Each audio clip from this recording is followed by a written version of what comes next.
If you're new to KDP, this is going to be the most valuable KDP video you've ever watched. And I know that's a bold statement, especially coming from a guy wearing a robe that hasn't shaved in 3 weeks. I know. But even though this is going to be the most valuable KDP video you've ever watched, it's not for everyone. This video might not be for you. If you're the type of person that clicks on a 20-minute video and then just skips through it or watches 3 minutes of it, and then watches cat videos on YouTube, this video is probably not going to be for you. And that's okay, because running a business isn't for everyone. But if you're one of those people that actually wants to know how to run a successful KDP business and doesn't mind watching 20 minutes to absorb the information, apply that new information that they just learned to make more money, then that's great. This video is for you. But anyway, let's actually get into the juicy stuff. So I'm going to assume that you're a new publisher. Now, new can mean very different things. You could be publishing for a year, you could be publishing for 2 years. New is different for everyone. If you're under 3 years, I will count you as new. So let's say this is you, an amazing stickman. You're standing on this tile because this is where new publishers stand. Now, when you become a successful publisher, you get to stand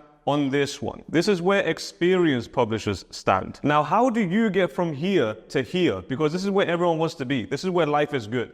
This is where you can travel around the world. You don't have to worry about your bills. You can pay your parents' bills as well. You can basically eat whatever food you want. You can go to any country you want, anytime you want. And if you ever just want more money, you just publish another book. This is where everyone wants to be. So how do you get from here to here? Well, guess what? This part here is way too long, so you can't just jump on it. You need something here in the middle. You need an extra little box, let's call this a little box, that you have to jump onto for you to get here. You can't do it by yourself. You can't do it just by jumping alone. You need this box. But what is this box? Well, this box is actually made out of fire. And every single new publisher has to go through the box of fire or the plank of fire, whatever you want to call it, in order to jump across to be an experienced publisher. You have to go through it. All the experienced publishers know exactly what I'm talking about. You have to stand on this fire box and you have to get burned in order for you to go across. But not if you're watching this video, because this box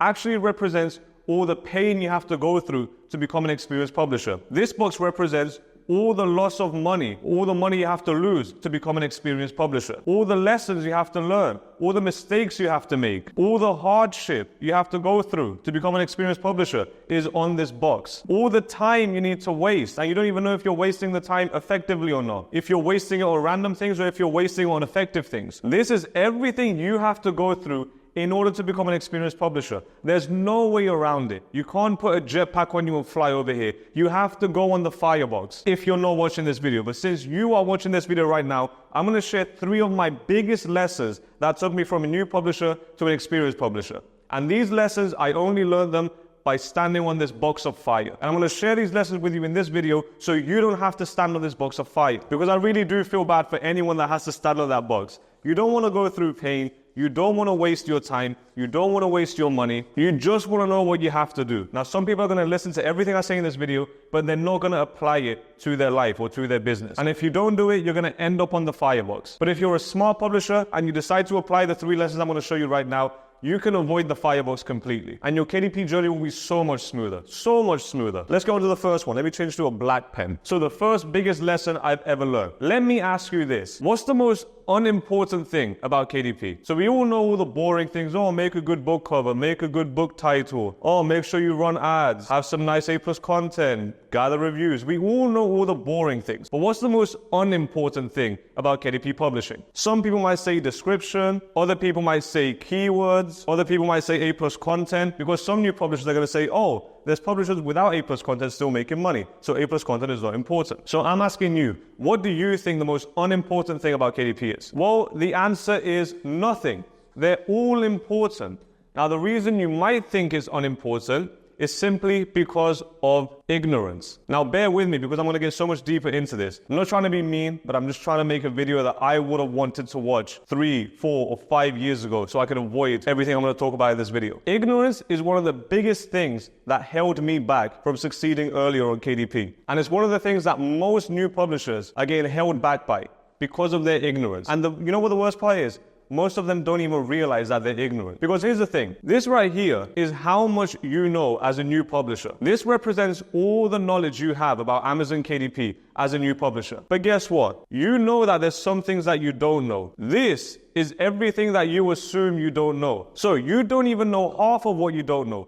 But here's the reality. This is all the knowledge you're supposed to know to become successful on KDP. But because of ignorance, because of limiting beliefs, because your ego wants you to assume that you're better than what you think you are. And don't worry, I'm not dissing you. I felt the same as well. My ego was way bigger than any one of your egos, I promise you. But because of your ignorance, or because of my ignorance, I knew that I knew very little. And I thought there was only a little bit more to discover. But turns out there was so much more to discover. And my ignorance and my ego was holding me back. Now, because of your ignorance, you assume that some things are important and other things aren't important. But guess what? Everything is important. Every single step of the publishing journey is important. What I mean is, okay, let me give you an example. I recently got a YouTube comment from a woman, and she said, "Oh, Barry, I heard from a YouTube video that you don't need to put keywords in your description because they don't count for SEO." And I said, okay, well, fair enough. You think that if you put keywords in your description, they won't affect your SEO. So might as well not put the keywords. That's one mindset to have if you're a new publisher. But if you're an experienced publisher, you're not going to assume that you're not going to put the keywords because you saw a random YouTube video. What you should do is say, okay, I'm going to put keywords in my description just in case the guy is wrong. Because guess who benefits at the end of the day? The person with the keywords. Because if you have the keywords and they don't count, great, you lose nothing. If you have the keywords and they do count for your SEO, great, you have more SEO power now. It's exactly the same as saying, okay, well, there is a study being done that people don't find you more attractive if you smell good. Let's just say hypothetically, that was a study being done. If I opened up an article and read that and read, okay, if you wear cologne, it doesn't increase your attraction. Does that mean I'm just going to go around smelling like shit? Obviously not. I want to go buy a cologne and I'm still going to want to smell nice. Even if it doesn't, because there's a slight chance that it does. There's a slight chance that the article is wrong. I want to test it out myself. I don't want to be ignorant and just take the first piece of information and then assume that that's real. I want to absorb information, but I still want to test it. I still want to open up possibilities to grow. Now, here's what I actually mean by everything is important. When you upload your book on Amazon, Amazon's going to ask you for a bunch of information. Now, there is obviously a reason for every single piece of information that Amazon asks for you. Nothing is unimportant. Don't disregard any steps when it comes to publishing your book. Don't assume your description is not important. Don't assume that the categories are not important. Don't assume that your book subtitle is not important. Don't assume that the interior of your book is not important. Don't assume that anything is not important because you don't even have the knowledge to assume if something is important or not. You're still new. This is the only thing you know. You just want to absorb as much knowledge as possible and make sure you're maximizing each step of the process. So, for example, SEO, super important.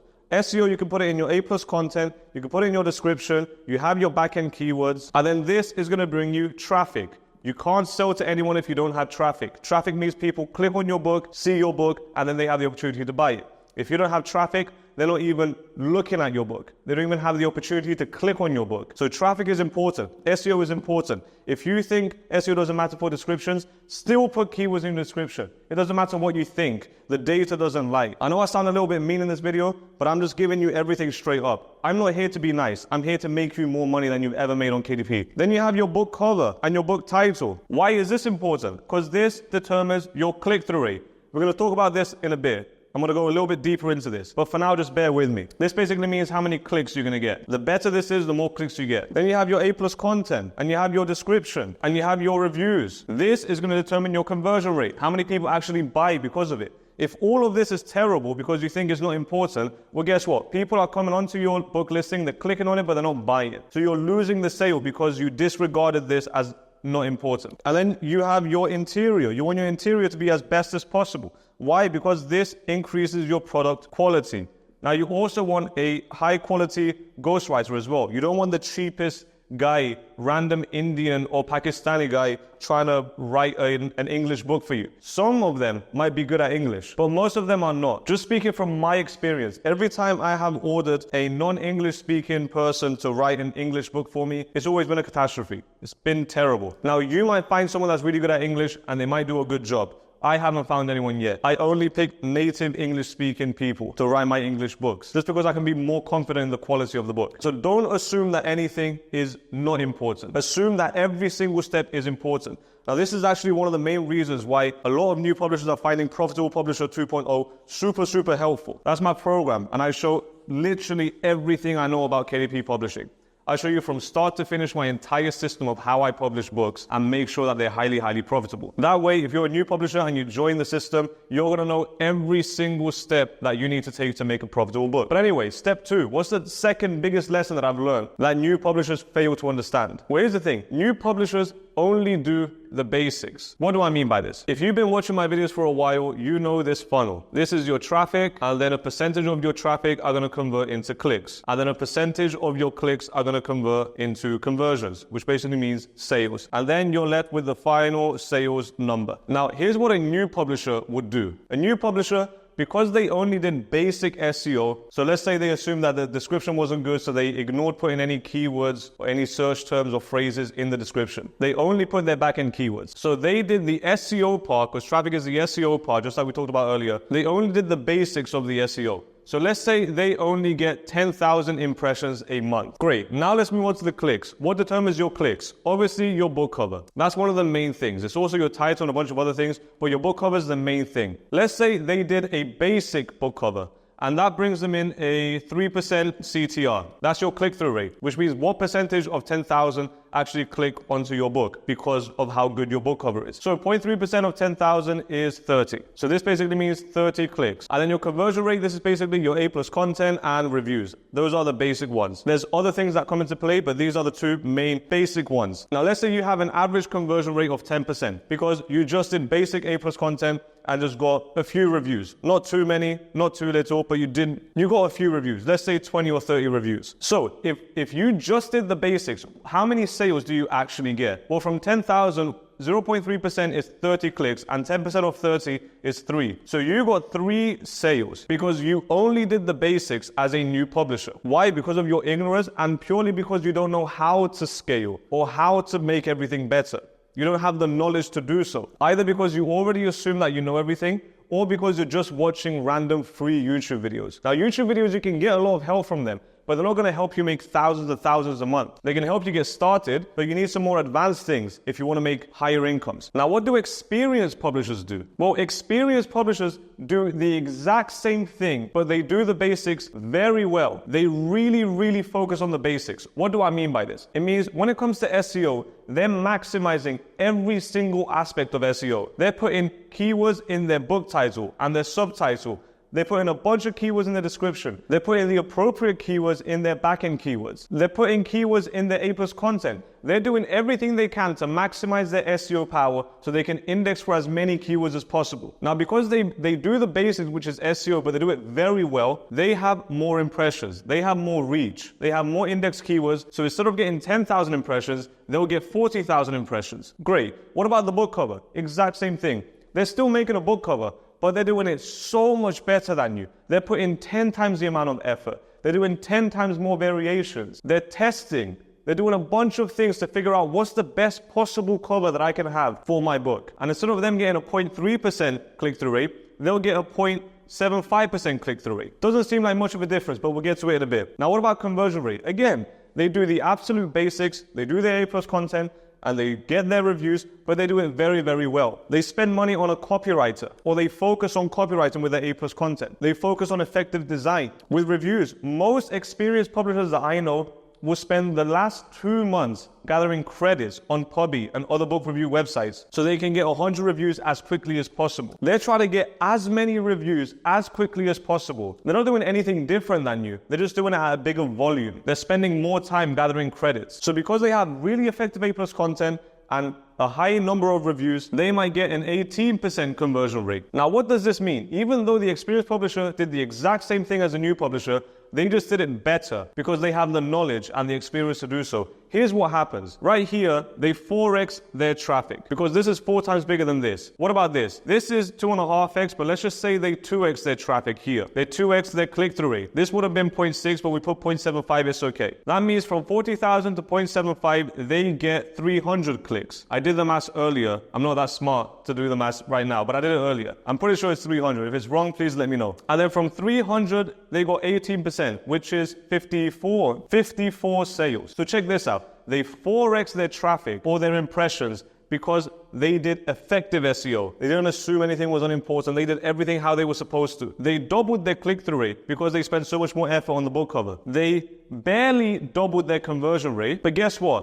If you 4x your traffic and you double your click-through rate and you double your conversion rate, you don't double or triple or quadruple or even 10x your sales. This is an 18x. They have 18 times more sales than new publishers because they did the basics very, very, very well. They're not doing anything different than you. They're just doing it better than you. Now, when I first realized this, it was a massive slap in the face because for the first 3 years, I was doing this. I was doing everything at the absolute most basic level possible because I didn't really care about my books. All I cared about was please, I need money. But that's a terrible mindset to have. Your mindset should be, let me make the best book possible. The money will come, especially if you know what you're doing. Now, I'm not trying to sell you my program, but if you're part of my program, you know exactly what you're doing. If you're not, then I genuinely do think you're missing out. And that's not my opinion, that's members' opinions. Now, before I move on to the third thing, there's one more thing I want to say about doing the basics very well. Here's how I make my book covers compared to how new publishers make their book covers. So new publishers would make 3 book covers. Now, I know this because I have a community of a bunch of new publishers and experienced publishers, and new publishers always share their book covers with me and with the community, and we all give them opinions about them and how to fix them and how to change them so they can increase their click-through rate. So here's what they do. They'll make 3 different book covers.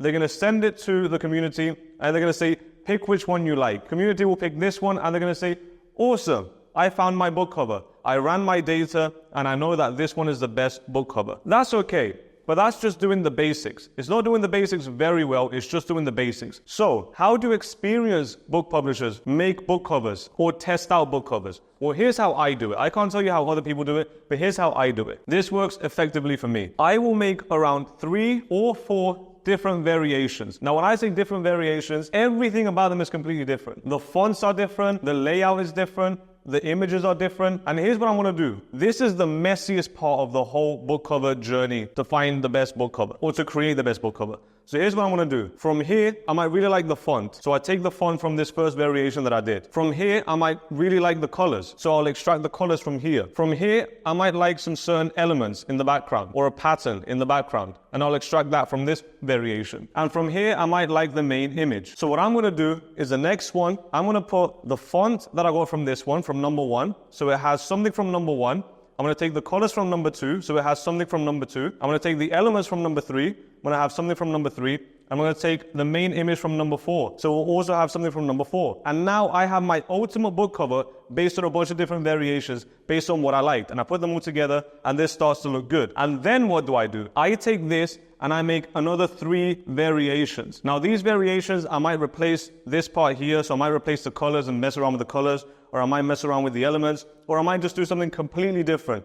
I might only like these 2 that work together. And I'll take these 2, put it in this, and then just adjust everything else on the book cover. But I'm going to make another 3 variations. And then I'm going to test these and say, okay, which one of these works the best? And then let's say it's this one, great. I'm going to take this and I'm going to make another 3 or 4 variations. This will be very, very small differences. This might be a red background, while this might be a purple background. Or this might be a different font. Or this might be a different, I wouldn't say main image because main image is a big thing, but I'll make small adjustments. So maybe I'll put the title, instead of on the top, I'll put the title on the bottom and see how that looks. I'll mess around with the layout. I'll mess around with everything. So I did 1, 2, 3, 4, 5, 6, 7, 8, 9, 10, 11, 12 different variations. Now, it's not really about the number of variations. This is what's the most important part about your book cover. What I'm going to tell you right now is a secret to figuring out if your book cover is the best in the niche. Here's what you're going to do. After you did all of this, all the different variations, and you boiled it down to one ultimate book cover, here's what you're going to do. You're going to take your book cover, and you're going to take the best-selling book cover of your niche, and you're going to run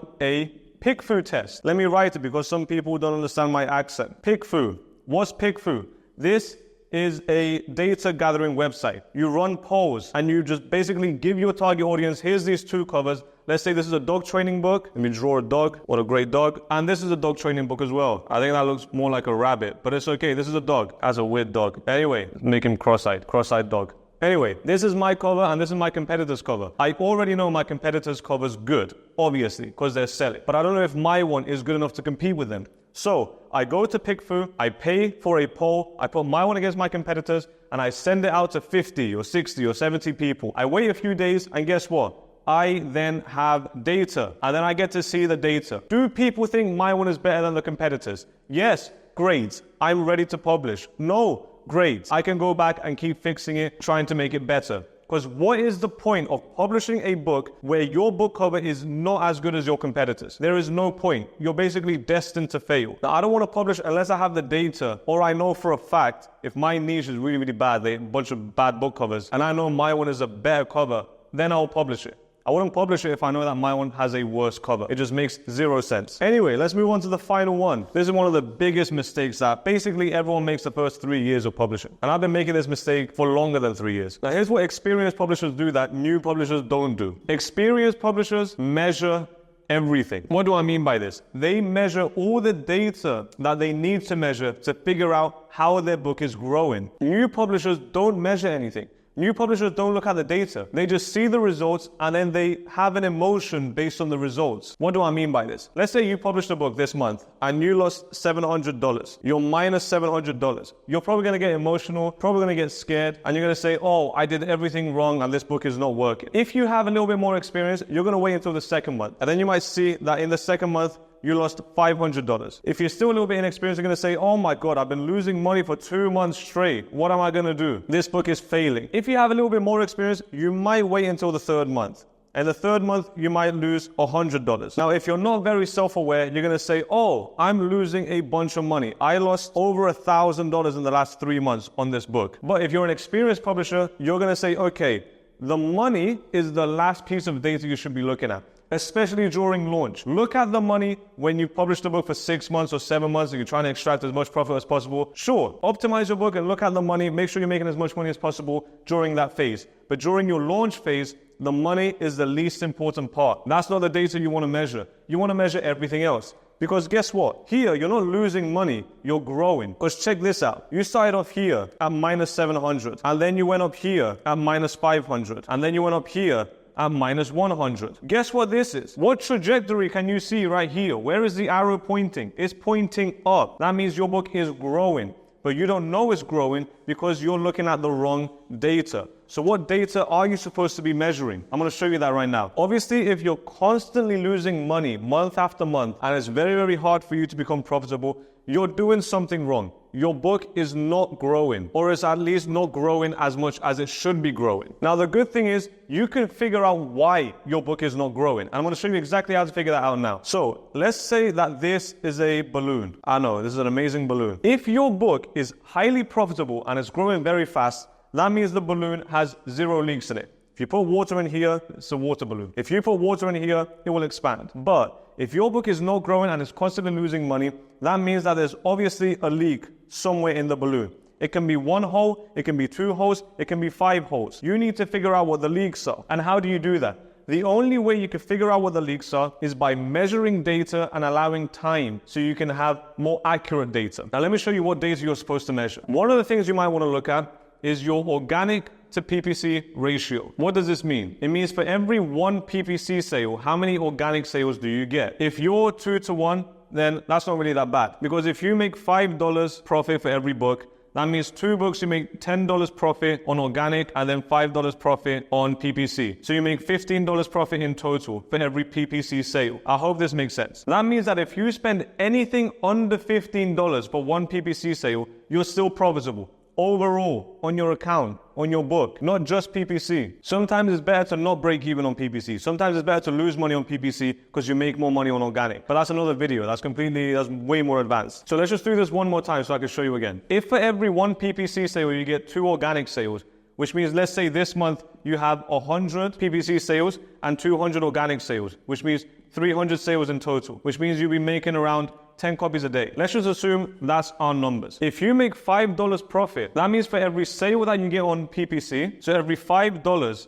that you make from PPC, you make also $10 on organic. So you make $15 in total. So if it costs you $7 to get 1 PPC sale, that means yes, you're losing money on PPC, but you're making $8 every time you're spending $7. So for every $7 you spend, you make $8. You make what? 110% back on your money. Something like that. I don't know if the percentage is right. I'm not very good at math. But I hope this makes sense. So Your organic to PPC ratio might be your problem. That's one of the pieces of data you want to measure. If this is 1-to-1, so for every one PPC sale, you get one organic sale, and then your PPC is not profitable, that means you need to shift this. You need to start getting more organic sales so you have more leverage and more money to spend on PPC and actually be profitable. So you can either increase your organic or decrease your PPC spend. If you decrease your PPC spend, you're decreasing your growth because PPC determines growth. Again, that's more advanced. That's another video. I'm not going to talk about it in this video. Now, there's different ways that you can increase your organic or decrease your PPC.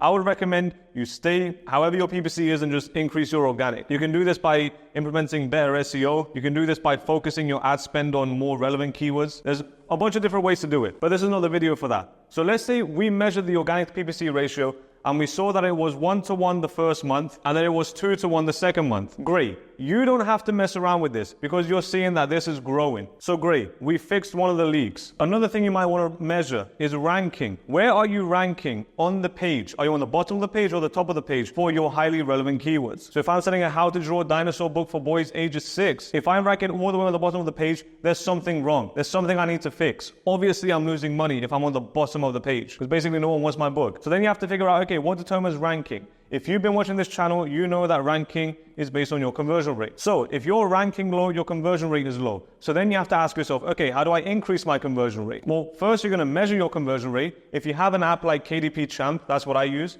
That helps me measure my conversion rate for each book. If your conversion rate is 10%, then you're going to say, okay, 10% is average. That's just basic. That's a basic conversion rate. So how do you increase it? Well, then you have to figure out, how do I increase conversion rates? I can do better rate plus content or gather more reviews. Let's say it's easier for you to gather more reviews. Great, you start gathering more reviews. And then you notice at 30 reviews, you had a 10% conversion rate. But once you spend more time and energy gathering more reviews, you reach 52 reviews and now you have a 12% conversion rate. Great. Guess what that extra 22 reviews did?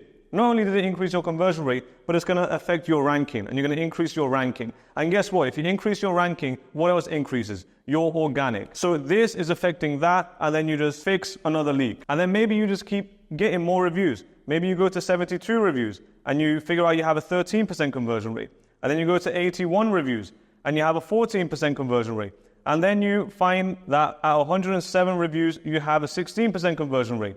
And as your conversion rate increases, not only do your sales increase, your ranking increases, your organic to PPC ratio should increase, a bunch of things would increase. And then now, because you measured the data and you can find the leak and you know what's working and what's not working, you can fix the leak and actually grow your book. Which is why it's so important to measure the data. Don't look at how much money you made, especially during launch. Look at how your book is growing. Look at what needs fixing. Because just by publishing a book and then sitting back and expecting it to make money, it's going to be very hard for that to happen. It's basically like you're playing the lottery.